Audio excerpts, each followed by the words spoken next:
Good evening. Tonight we are not attempting to conquer the world. The world as it happens appears perfectly capable of conquering itself through a mixture of optimism, habit, and selective philosophical blindness. No, tonight we are attempting something far more modest and therefore far more dangerous: clarity.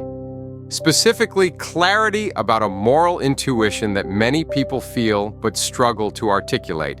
The intuition that bringing a person into existence may involve a far more serious ethical gamble than society generally acknowledges.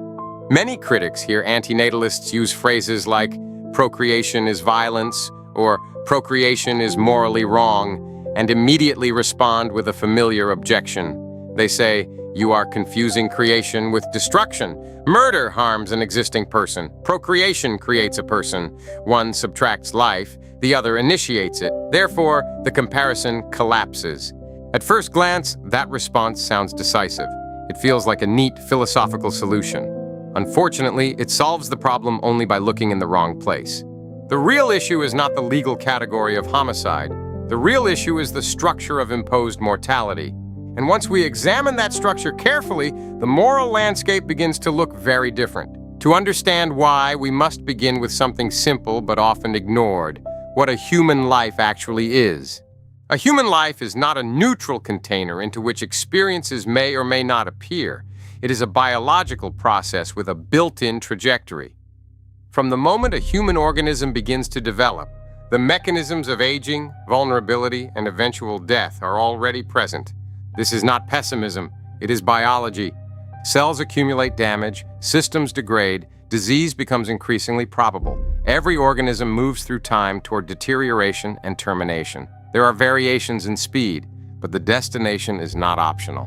Every human life, therefore, contains a structural arc. It begins with dependence. It continues through vulnerability. It accumulates pain, loss, uncertainty, and fear. And it ends in death. Not every moment of life is suffering. Obviously not. People experience joy, pleasure, curiosity, affection, achievement, but these experiences occur inside a system whose endpoint is fixed. This fact matters ethically because procreation does not merely introduce a happy child into a neutral environment. It initiates the entire trajectory. When parents decide to create a child, they are not only creating a smiling infant in a hospital crib.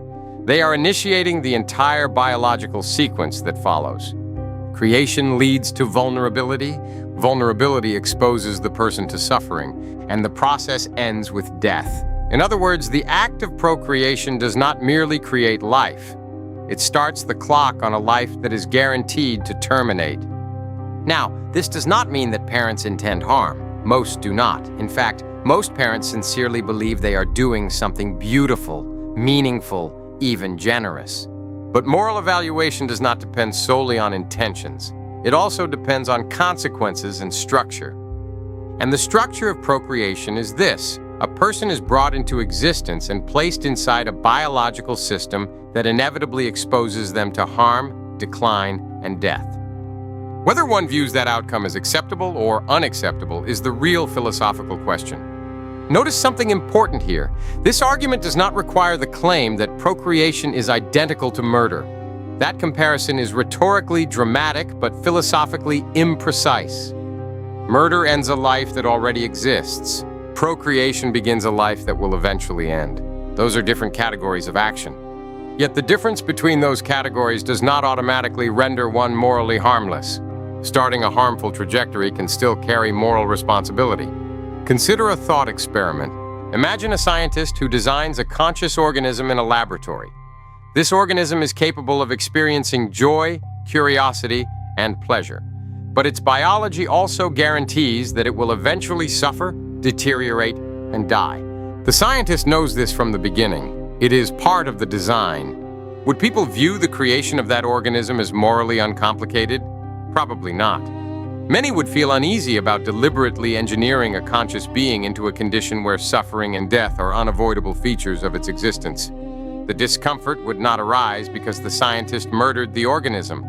The discomfort would arise because the scientist initiated a life whose trajectory includes unavoidable harm. Procreation works in precisely this way. Parents initiate the biological process that produces a conscious being with unavoidable vulnerabilities. Aging becomes inevitable. Disease becomes possible. Loss becomes unavoidable. Fear becomes psychologically embedded. And death eventually arrives. All of these outcomes are built into the system that procreation initiates. The person who experiences them did not exist before the process began. They therefore had no opportunity to evaluate the risk or decline the arrangement. This is the ethical tension that antinatalists are trying to describe. Critics often attempt to dismiss this concern with a simple response. Before procreation, the person did not exist. Therefore, no harm could have been done to them. At first glance, this response appears logical. If no person existed beforehand, then no interests could have been violated. However, this reasoning overlooks a basic moral principle that people apply in many other contexts. Initiating a harmful process can still carry responsibility even if the victim did not exist at the moment the decision was made. Consider environmental destruction. If someone knowingly creates a toxic environment that will harm future people, we do not excuse them simply because the victims had not yet been born at the time the decision was made. We still consider the act irresponsible because it predictably produces harm. The same reasoning applies to the creation of a conscious life. If you initiate a biological process that predictably produces suffering, vulnerability, and death for the individual who will exist because of that process, the absence of a pre-existing victim does not erase the ethical question. It merely shifts the timing, and the person who eventually exists will experience the consequences of the decision. The fact that they did not exist beforehand does not make those consequences morally irrelevant. This leads us to the central challenge. When parents decide to create a child, they are making a unilateral decision that will determine whether a future person experiences life's entire spectrum of vulnerability. They are initiating the conditions under which that person will experience pain, loss, uncertainty, and eventually death. And they are doing so without the consent of the individual who will bear those consequences. Now, critics often respond by pointing out that consent is impossible before existence. The future person cannot approve or reject the decision because they do not yet exist. That is correct.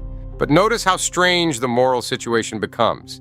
The impossibility of consent does not automatically justify the action. In many areas of life, the inability to obtain consent is a reason to exercise caution rather than proceed confidently. When a decision carries enormous consequences for another person, and that person cannot possibly consent, the moral burden becomes heavier, not lighter. Yet in the case of procreation, society treats the absence of consent as morally irrelevant. The decision is framed as purely positive. A gift, a blessing, a miracle. But gifts are normally given to existing recipients who can appreciate them. In the case of procreation, the recipient does not exist until the gift has already been delivered. This creates a peculiar asymmetry. Parents choose to create a life for reasons that often reflect their own desires. The desire for family, meaning, legacy, connection, or fulfillment. Those desires may be understandable. They may even be admirable. But the person who experiences the consequences of the decision is not the parent. It is the child. The child inherits the entire biological trajectory: vulnerability, suffering, aging, and death. None of this means that life contains no value. People frequently experience love, creativity, laughter, discovery, and deep emotional bonds. The question is not whether life contains good experiences. Clearly, it does. The question is whether it is ethically justified to impose the entire structure of life, with all of its risks and inevitable harms, on someone who never had the opportunity to accept or refuse the arrangement. This is where the conversation becomes uncomfortable. Because once the issue is framed in this way, procreation stops looking like an obviously innocent act and begins to look like a gamble. A gamble in which one person chooses to create another person who will inevitably experience both joy and suffering, but whose final outcome includes decline and death. Some people are comfortable with that gamble. They believe the positive experiences of life outweigh the negative ones. Others are not convinced. Antinatalists belong to the second group. They argue that the risks involved in creating a life are so serious that initiating the process without consent is morally questionable. This position does not require hatred of life. Nor does it require the belief that every moment of life is miserable. It simply requires recognizing that life includes unavoidable harms, and that someone else must bear those harms if the process begins. Once that recognition occurs, the moral question becomes unavoidable. Is it acceptable to create a person who will inevitably suffer and eventually die, simply because we hope their life will contain enough positive experiences to compensate for those outcomes? Society's answer has traditionally been yes, but the fact that a belief is widely accepted does not automatically make it philosophically sound. Careful moral reasoning often begins by examining assumptions that people rarely question. And procreation may be one of the most powerful assumptions human beings carry. Most people inherit the belief that creating children is not merely permissible, but deeply meaningful. The idea is reinforced by culture, religion, family expectations, and biological instinct. Questioning that assumption can feel unsettling, even threatening. But philosophy exists precisely to examine beliefs that feel unquestionable. When we look closely at the structure of procreation, we see an action that initiates a life trajectory containing unavoidable vulnerability, suffering, and death. We see a decision made by existing individuals that determines whether another individual will experience those conditions. And we see that the individual who experiences the consequences never had the opportunity to consent. This does not automatically prove that procreation is immoral. But it does demonstrate that the ethical question is far more serious than society usually admits. Blunt slogans rarely help clarify this issue. Saying procreation is murder provokes emotional reactions, but often distracts from the underlying argument. The deeper point is simpler and more precise. Procreation initiates a biological process that exposes a future person to unavoidable harms and eventual death. The person who experiences those outcomes did not consent to the process, and the reasons for initiating the process often originate in the desires of the creators rather than the interests of the created. Whether one views this situation as acceptable or unacceptable is ultimately a philosophical judgment. But once the structure is visible, the conversation changes. Instead of asking whether life contains happiness, we begin asking whether it is ethically justified to impose life's entire trajectory on someone who never had the opportunity to evaluate the risk. That question is not easily dismissed, and perhaps that is why it makes people uncomfortable. Because it forces us to confront something humans rarely enjoy confronting: the possibility that some of our most celebrated traditions may also be our least examined decisions. Careful reasoning does not demand that everyone become an antinatalist, but it does demand that we take the ethical structure of procreation seriously. Once we do, the comforting assumption that creating life is automatically good becomes far more difficult to defend. And that, as it turns out, may be the most unsettling thought of all.